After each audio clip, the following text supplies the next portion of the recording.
गुरुदेव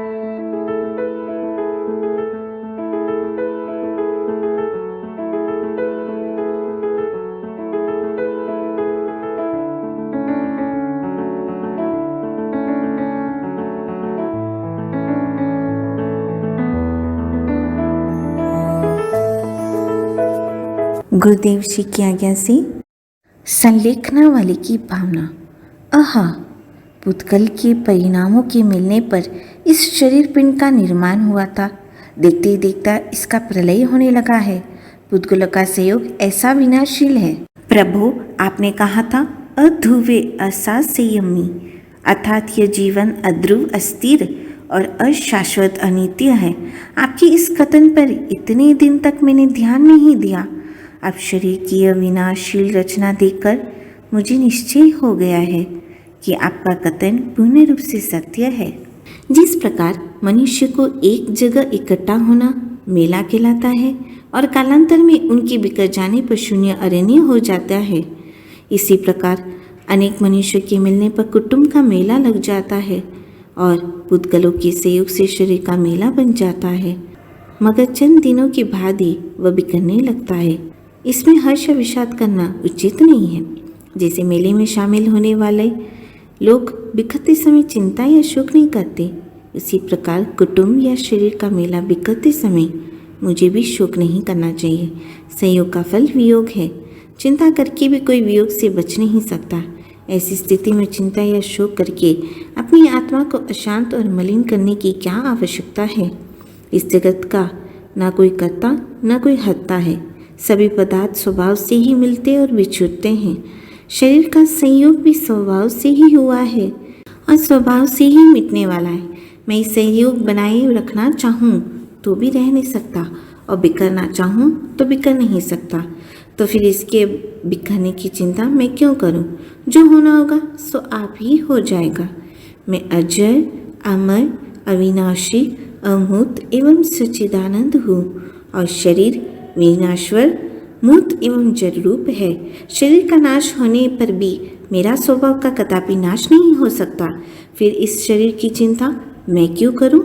हे जिनेंद्र, मैं अविवेक के कारण इस शरीर को अपना मानता था, पर अब मुझे भास हुआ है कि वह मेरी मात्र भ्रांति थी, भूल थी। वास्तव में शरीर तो मेरा है ही नहीं, क्योंकि यह मेरी इच्छा के अनुसार चलता ही नहीं है। मैं कब चाहता था कि यह बूढ़ा हो जाए? मैंने कब इच्छा की थी कि यह शरीर के सब अंगोपांग शक्तिहीन, शिथिल और जर्जरित हो जाए? मेरी इच्छा नहीं थी कि यह शरीर नाना प्रकार के रोगों का घर बन जाए। फिर भी यही हुआ। मेरी इच्छा न होते हुए भी यह मेरे शत्रु रोगों से मिल गया और इसने बुढ़ापे को स्वीकार कर लिया। अगर यह मेरा होता तो मेरे दुश्मनों से क्यों मिलता? मुझे दुखी करने के लिए क्यों तैयार होता? ऐसे स्वामी द्रोही शरीर को अपना मानना उचित नहीं है। अब मैं समझ गया, यह मेरा नहीं है, चाहे रहे चाहे जाए। रे भोले जीव, इस शरीर को माता पिता अपना पुत्र कहते हैं, भ्राता भगिनी अपना भाई कहते हैं, काका काकी अपना भतीजा कहते हैं, मामा मामी भांजा कहते हैं, पत्नी अपना पति कहती है, पुत्र पुत्री अपना पिता कहते हैं, इत्यादि सब इसे अपना अपना कहते हैं और तू भी इसे अपना समझता है। अब बता, यह शरीर वास्तव में किसका है? परमात्म दृष्टि से देखने पर जान पता है कि यह किसी का नहीं है, क्योंकि कोई भी इसे रखने में समर्थ नहीं है। अतएव सब कुटुंबियों और संबंधियों से ममत्व का त्याग कर दे और यह निश्चित समझ ले कि तू सच्चिदानंद स्वरूप है। निज स्वभाव में रमन करना ही अब तुझे उचित है। रे आत्मन, यह शरीर संपदा इंद्रजाल की माया के समान है। काल के वशीभूत होकर यह क्षण क्षण में बदलता रहता है। जरा इस और दृष्टि दे। बाल्य अवस्था में यह सबको प्यारा लगता है। उद्गल का परिचय होते होते युवा अवस्था में यह छटादार एवं मनोहर बन जाता है। क्षण क्षण में पलटते पलटते यह सब वृद्धावस्था को प्राप्त कर लेता है। तब गलित पलित होकर घृणा का पात्र बन जाता है। जो पहले इसको प्यार करते थे उन्हें ही अब यह खारा लगने लगता है। मृत्यु का हमला होते ही यह मुर्दा बन जाता है और प्रेमी स्वजन इसे शमशान में ले जाकर अग्नि में जला देते हैं। शरीर की और कुटुंबियों की स्थिति को देखकर एवं जानकर इन्हें अपना समझना, इनके प्रति आसक्त रहना कितने आश्चर्य और खेद की बात है। आत्मा अविनाशी है और शरीर विनाशील है, इसलिए मृत्यु शरीर को अपना ग्रास बना सकती है, आत्मा को नहीं। आत्मा आकाशवत है, इस कारण अग्नि में जलता नहीं, पानी में गलता नहीं, वायु में सूखता नहीं, शस्त्रों से बिकता नहीं तथा हस्तादि से ग्रहण नहीं किया जा सकता। आकाश से आत्मा की विशेषता यह है कि आकाश अचेतन है, आत्मा चेतन है। आकाश जड़ है, आत्मा चिन्मय है, अतः आत्मा को कभी किसी से भय नहीं हो सकता। भूत, भविष्य तथा वर्तमान काल में जिन्होंने मोक्ष में उत्तम सुखों को प्राप्त किया है, करते हैं और करेंगे, यह सब समाधि मरण का प्रताप है, क्योंकि इसके बिना मोक्ष के उत्तम सुखों की प्राप्ति असंभव है।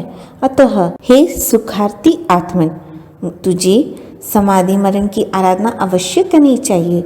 असुचि से परिपूर्ण फूटे हांडे के समान सदैव स्वेद, श्लेष्म, मल, मूत्र आदि घिनौनी वस्तुएं बहाने वाले इस जर्जरित औदारिक शरीर के फंदे से छुड़ाकर अशरीरी सिद्ध भगवान बनाने वाला समाधि मरण ही है। अतः इसका वर्णन करना ही श्रेयस्कर है। हे जीव, यदि तू रोगजन्य दुख से घबराता है, सचमुच ही यह रोग तुझे अप्रिय प्रतीत होता है और इस दुख से अगर तू ऊब गया है तो अब तू बाह्य उपचारों का परित्याग कर दे, क्योंकि यह रोग कर्माधीन है। कर्माधीन रोग या कष्ट को मिटाने की शक्ति बाह्य उपचारों में नहीं है। कदाचित एक आध रोग कुछ कम भी हो जाएंगे तो उससे लाभ क्या? हमेशा के लिए तो वो मिट नहीं सकता। संज्ञात या असंज्ञात काल के अनंतर फिर उसका उदय हो जाएगा। अगर तू समस्त रोगों की सदा के लिए चिकित्सा करना चाहता है तो श्री जिनेंद्र भगवान रूप अलौकिक वैद्यराज द्वारा की हुई समाधि रूप परम औषध का सेवन कर। समाधि ऐसा अद्भुत रसायन है कि उसके सेवन से मानसिक, शारीरिक और आत्मिक सभी रोगों का समूल नाश हो जाता है। उसको सेवन करने वाला अनंत, अक्षय, असीम एवं अव्याभात आनंद का भोक्ता बन जाता है। आत्मन, यह तू निश्चय समझ ले कि उपार्जित किए हुए कर्मों का फल भोगे बिना छुटकारा नहीं हो सकता। ऐसी स्थिति में तू भोगने में समर्थ होता हुआ भी क्यों जी चुराता है? वृथा क्यों ब्याज बढ़ा रहा है? बुद्धिमत्ता इसी में है कि शीघ्र सारा कर चुकता करके तू हल्का हो जा। काम में लेते लेते सुंदर वस्त्र भी जब जीर्ण हो जाता है तो उस पर ममता नहीं रहती, उसे उतारकर फेंक दिया जाता है और हर्ष के साथ नूतन वस्त्र धारण कर लिया जाता है। इसी प्रकार यह औदारिक शरीर अनेक कामों में आने से एवं रोगों के संयोग से जीर्ण हो गया है। अब इसका परित्याग करने में विषाद क्यों? पुराना वस्त्र उतार कर ही तो नया वस्त्र धारण किया जाता है। इस शरीर को त्यागने पर ही तो दूसरे दिव्य शरीर को या कभी जीर्ण शीर्ण न होने वाले आत्मस्वरूप की प्राप्ति होगी। ऐसी स्थिति में इस जीर्ण शीर्ण शरीर का त्याग करने में झिझकने की क्या जरूरत है?